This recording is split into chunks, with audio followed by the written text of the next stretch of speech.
Yeah, glad to be back with you again. This is part two of my testimony. Again, I'm Chris Rowden. Anyway, let's get into this. And like I said, I think I stopped with you.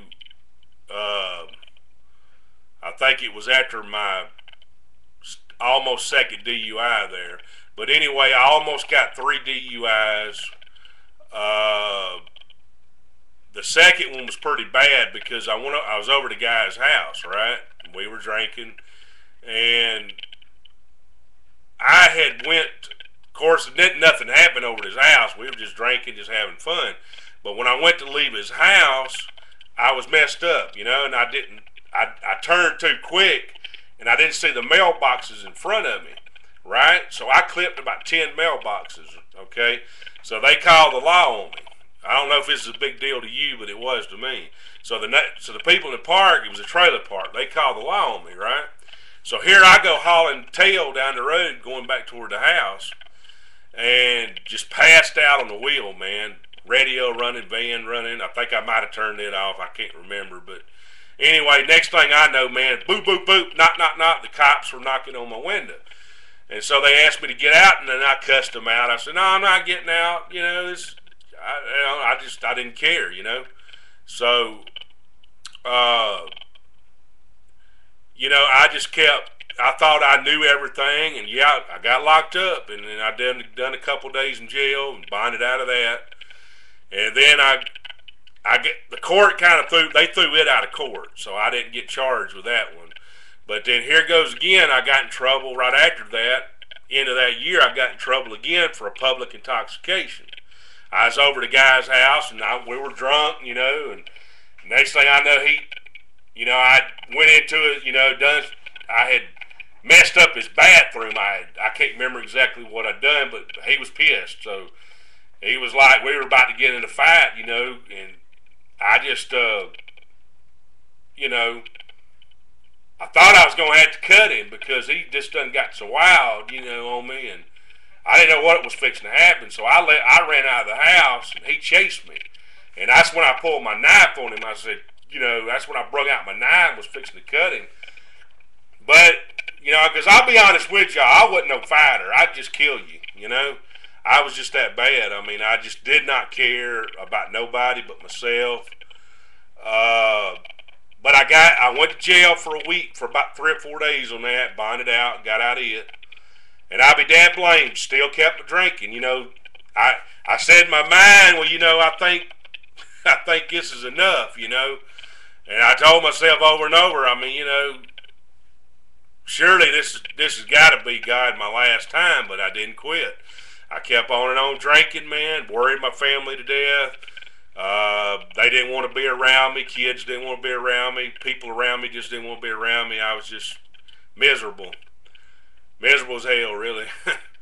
But, it's just, then I got the second DUI they throwed out of court. But I got my second one, which would have been my third one if they'd have convicted me of my second one, but they didn't.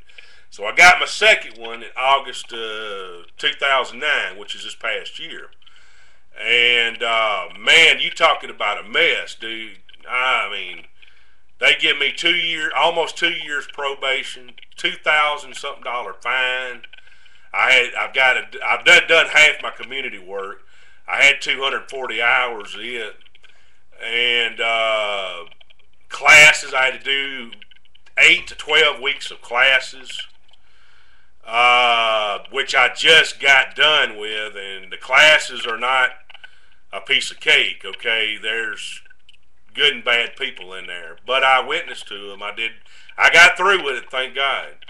They teach you a lot of stuff. A lot of times I didn't really want to be there, but I went on and got through it with God's help.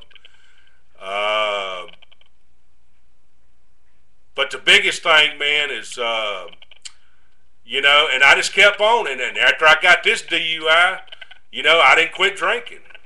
I kept on drinking.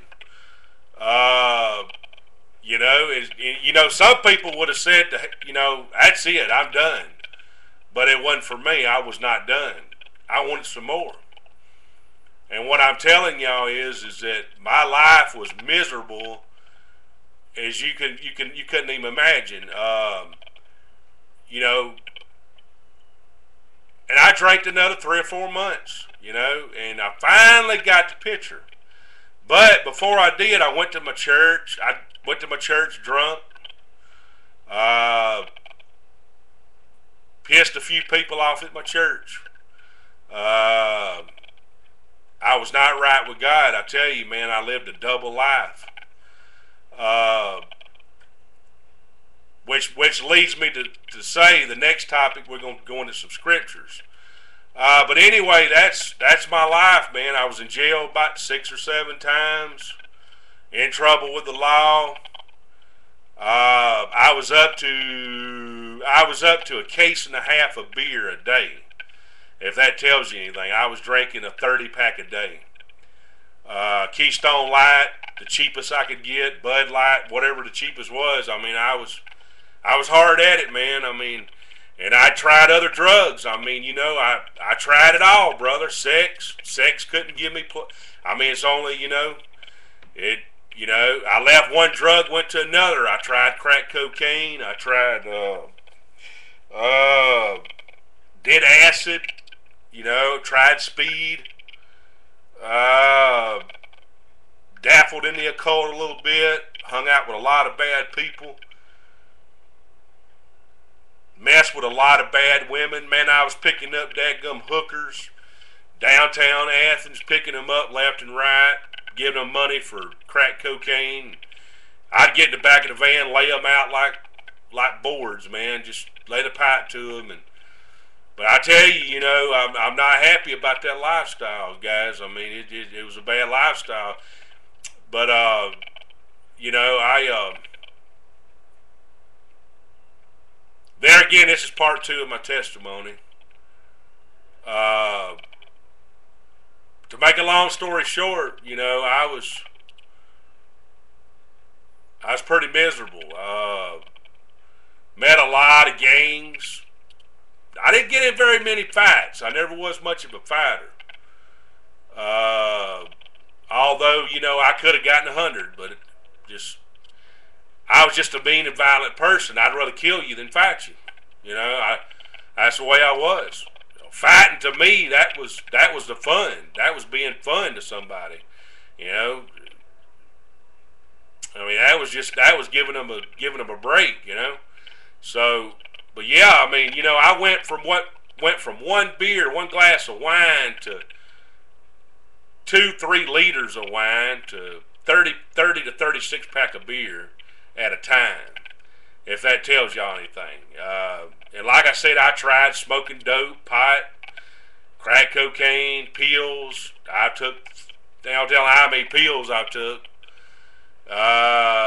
Never got into the Oxycontins and the codeines or anything, but I took a lot of pills, black beauties, I mean, speed, morphine, well,